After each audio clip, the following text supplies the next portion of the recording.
आज मैं आप लोगों को सुखसागर भागवत ग्रंथ का तृतीय स्कंद 32वां अध्याय सुनाने जा रहे हूँ।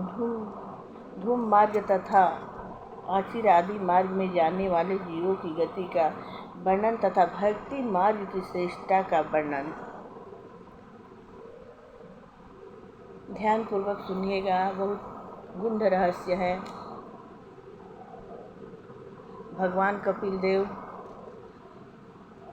अपनी माता को समझा रहे हैं।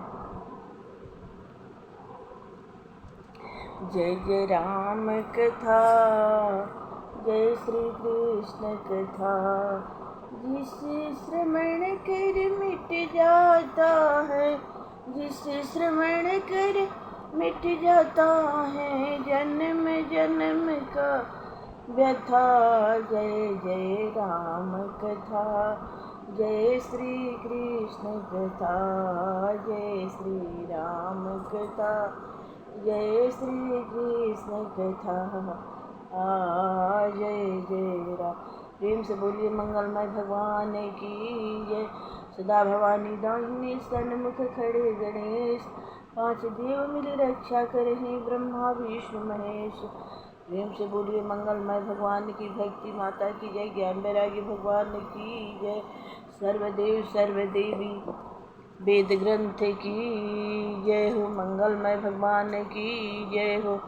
श्री कपिल देव जी बोले, माता जी, ये संपूर्ण पुरुष जो कामासक्त होकर अस्काम भाव से गृहस्थ का पालन करते हैं और कर्मों के फल को भोगने की बार बार इच्छा करते रहते हैं, वे भगवान से विमुख रहते हैं। वे जिन देवताओं तथा पितरों की आराधना करते हैं उन्हीं के लोक को प्राप्त होते हैं। अति चंद्रलोक में जाकर सोम रस पीते हैं, उनके पुण्य क्षीण होने पर फिर मृत्युलोक में आ जाते हैं। प्रलय काल के समय गृहस्थ आश्रमियों को प्राप्त होने वाले ये संपूर्ण लोक नष्ट हो जाते हैं।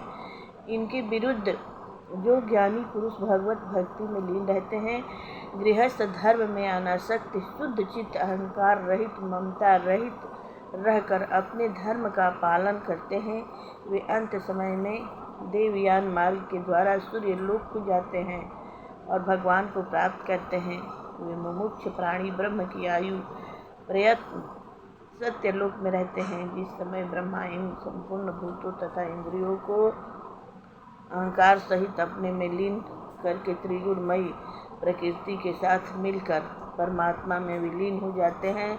उस समय वे योगी जन भी अपने शरीर को त्याग कर उन ब्रह्मा जी में लीन हो जाते हैं और उन्हीं के साथ साथ ब्रह्मा सच्चिदानंद घन स्वरूप परमात्मा में लीन हो जाते हैं।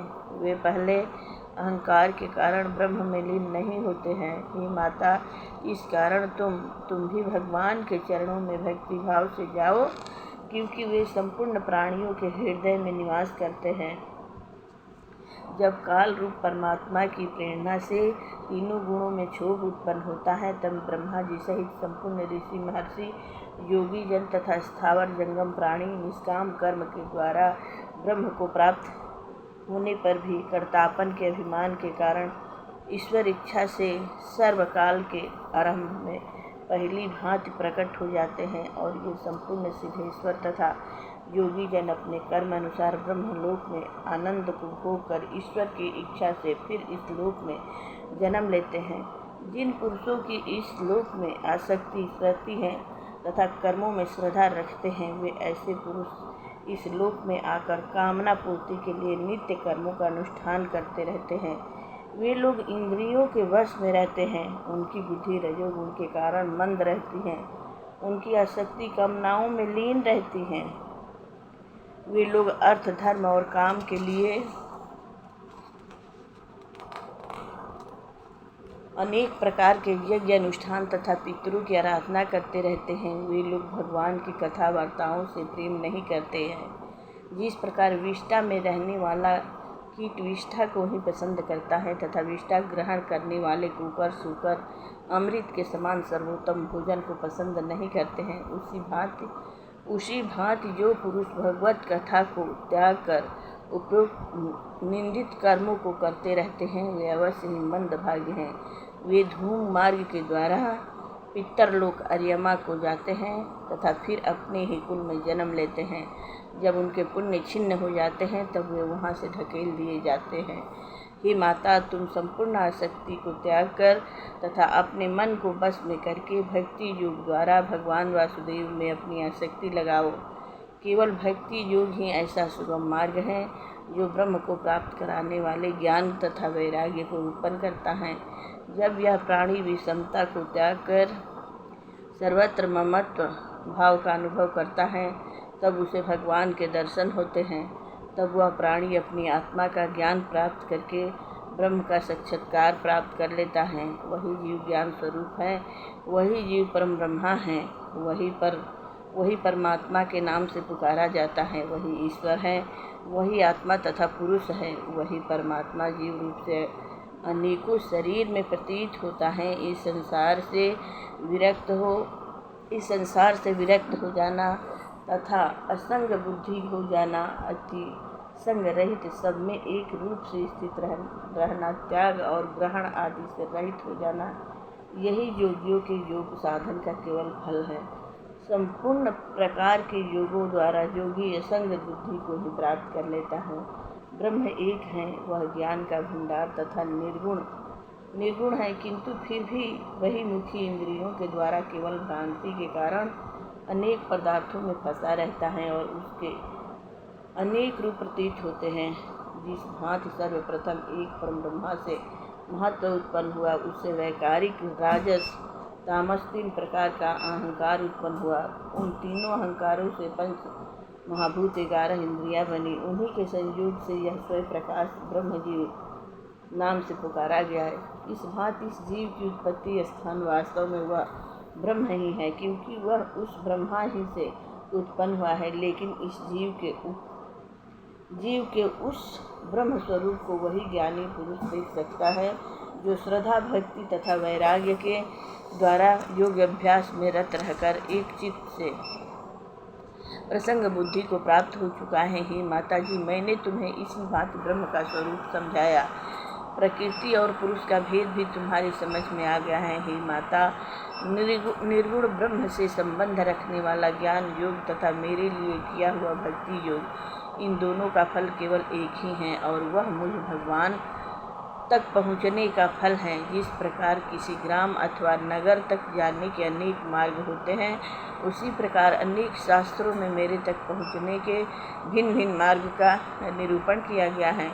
अनेक प्रकार के कर्म, यज्ञ, दान, तप, ज्ञान, वेद अध्ययन, इंद्रियों के संयम आदि सभी सकाम और निष्काम कर्म, ज्ञान तथा वैराग्य, ये सभी साधन मुझ सगुण तथा निर्गुण परमात्मा को प्राप्त करने के हैं। हे माता जी, मैंने आपके सामने तीनों गुण, निर्गुण तथा सगुण का भेद, 4 प्रकार के भक्ति योग तथा प्राणियों की नाना प्रकार की गतियाँ और मृत्यु के पश्चात उनके लोकों की प्राप्ति आदि सभी भली प्रकार समझा दिए हैं। हे माता, इस ज्ञान को दुराचारी, दम्भी, घमंडी तथा नास्तिक के सामने कभी उपदेश न करे। यह मेरा उपदेश भक्तों के लिए श्रद्धापूर्वक अवश्य करना चाहिए। इसके एक बार भी सुनने तथा कहने से मेरे परम ब्रह्मा पद को प्राप्त कर लेता है। जय हे प्रभु। भगवान कपिल देव अपने माता को समझाते हैं। भगवान कपिल देव अपनी माता देवहूति को समझाते हैं। इस ज्ञान को दुराचारी, दम्भी, घमंडी तथा नास्तिक के सामने कभी उपदेश न करें। यह मेरा उपदेश भक्तों के लिए श्रद्धापूर्वक अवश्य करनी चाहिए। इसके एक बार भी सुनने तथा कहने से मेरे परम ब्रह्म पद को प्राप्त कर लेता है। भक्तों, इस ज्ञान को जो सुनना चाहे उसी को सुनाना चाहिए, जो नहीं सुनना चाहे उसको नहीं सुनाना चाहिए। ये भगवान कपिल